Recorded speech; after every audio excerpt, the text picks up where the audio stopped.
is Malika and Oren, and we're at the beach, and we're going to show you how we can do a low squat and rise with a toddler as a weight on your chest. Yeah, so I'm snuggling her close, nice and high up.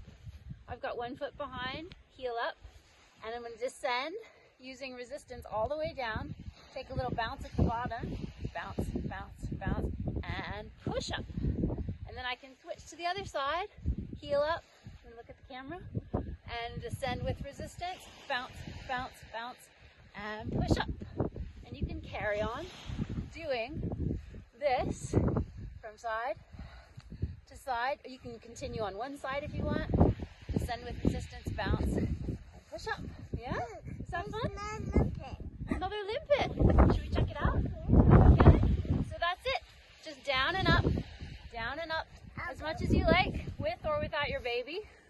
You can get workout with your legs without having to do a lot of moving around. And that's it. Thanks for watching.